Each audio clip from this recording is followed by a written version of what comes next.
मिल गए दुनिया के दो बड़े मुस्लिम देश, जिसके बाद से इजराइल के प्रधानमंत्री बेंजामिन नेतन्याहू की टेंशन बढ़ गई है। खामेनेई ने सीक्रेट प्लान तैयार कर लिया है। सीक्रेट बातचीत हुई है। दुनिया के दो बड़े देशों के मुस्लिम नेताओं के बीच सीक्रेट मीटिंग हुई है और उस मीटिंग में क्या कुछ हुआ है वो आपको बताएंगे। लेकिन उससे पहले आपको यह बता दें कि कतर के अमीर शेख भारत के दौरे पर आए थे और भारत से लौटते ही वो सीधे ईरान पहुंच गए, जहां उन्होंने ईरान के सुप्रीम लीडर खामेनेई के साथ मुलाकात की है। तस्वीरें सामने आई हैं क्योंकि अब दुनिया के दो बड़े देश कतर और ईरान के शीर्ष नेताओं के बीच बातचीत हुई है, सीक्रेट मीटिंग हुई है और इस मीटिंग में कई मुद्दों पर चर्चा हुई है। बताया जा रहा है कि इस मीटिंग में ईरान के सुप्रीम लीडर खामेनेई ने अमेरिका और इजराइल को सख्त चेतावनी दे दी है। तो आखिर दोनों नेताओं के बीच क्या मुलाकात हुई और कैसे भारत से लौटते ही कतर के अमीर शेख ईरान पहुंच गए, क्यों पहुंचे, दोनों नेताओं के बीच क्या बातचीत हुई, आखिर इजराइल के साथ जो ईरान की लगातार तनातनी है उसके बीच कतर के अमीर शेख का ईरान जाना कई मायनों में बेहद खास है, क्योंकि ईरान लगातार अपनी ताकत बढ़ा रहा है, वो झुक नहीं रहा है और सीधे इजराइल और अमेरिका को चेतावनी दे रहा है। ईरान का मानना है कि अमेरिका और इजराइल साथ मिले हुए हैं, इसीलिए ईरान अमेरिका को भी अपना दुश्मन मानता है और इजराइल को भी। चलिए अपनी रिपोर्ट में बताते हैं कि आखिर कतर और ईरान के शीर्ष नेताओं के बीच जो मुलाकात हुई है उसमें किन मुद्दों पर बात हुई है और किसे सख्त चेतावनी दी गई है। दरअसल कतर के अमीर शेख तमीम बिन हमद अल थानी ने ईरान के सुप्रीम लीडर अली खामेनेई के साथ मुलाकात की है। इस मुलाकात के दौरान खाड़ी क्षेत्रों में चल रही जंग के अलावा कई संवेदनशील मुद्दों पर बातचीत हुई है। कतर के शेख तमीम बिन हमद अल थानी ने बुधवार को तेहरान में ईरान के supreme leader Ayatollah Ali Khamenei के साथ मुलाकात की। इस दौरान दोनों नेताओं के बीच द्विपक्षीय संबंधों के साथ साथ क्षेत्रीय और अंतर्राष्ट्रीय मुद्दों पर भी चर्चा हुई है।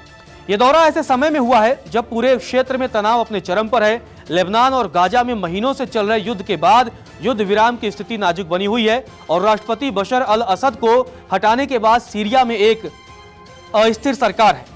चलिए अब आपको बताते हैं कि दोनों नेताओं के बीच क्या बातचीत हुई है।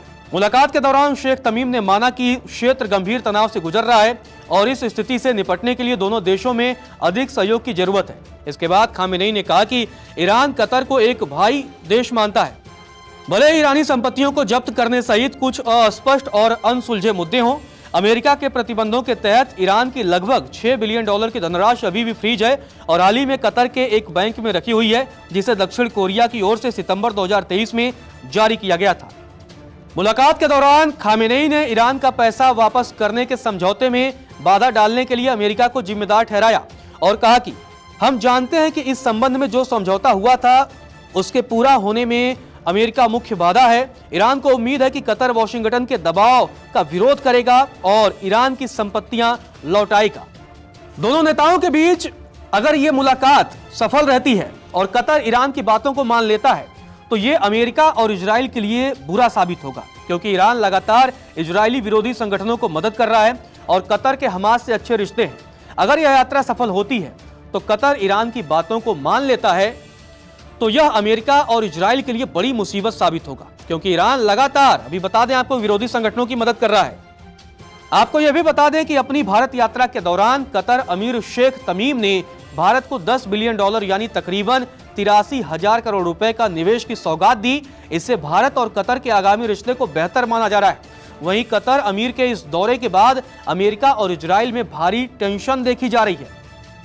कतर और अगर ईरान साथ आ जाते हैं, दोनों नेताओं के बीच जिन मुद्दों पर बातचीत हुई है, और अगर कतर ईरान का पैसा वापस लौटा देता है तो ईरान और कतर की दोस्ती और मजबूत हो जाएगी और ये अमेरिका और इजराइल के लिए टेंशन वाली बात होगी, क्योंकि कतर का हमास के साथ अच्छे रिश्ते हैं और हमास और इजराइल के बीच अभी सीज फायर है।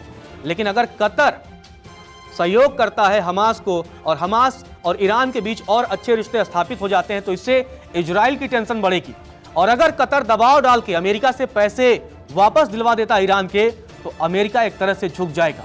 और इसी बीच कतर और भारत के बीच अच्छे रिश्ते देखने को मिले हैं, क्योंकि भारत लगातार हमास इजराइल के जो भी युद्ध चल रहे हैं, भारत उसमें अपनी भूमिका स्पष्ट नहीं किया है। भारत का सीधा कहना है युद्ध नहीं होने चाहिए। भारत ने किसी के भी समर्थन में खुलकर बात नहीं की है और अब कतर ने भारत में निवेश का प्रस्ताव रखा है और ऐसे में अब रणनीतिक तौर पर कतर और ईरान अगर मिल जाते हैं तो इजराइल और अमेरिका पर यह दबाव काफी गहरा होगा और इस मुलाकात के बाद से ही अमेरिका और इजराइल में टेंशन देखी जा रही है। फिलहाल के इस रिपोर्ट में इतना ही। नमस्कार, मैं हूं मानक गुप्ता। अगर आपको हमारा ये वीडियो पसंद आया हो तो इसे लाइक और शेयर जरूर करें और हां, हमें सब्सक्राइब और फॉलो करना ना भूलें ताकि आप देश और दुनिया की कोई खबर मिस ना करें। तो जुड़े रहिए हमारे साथ और देखते रहिए न्यूज़ 24।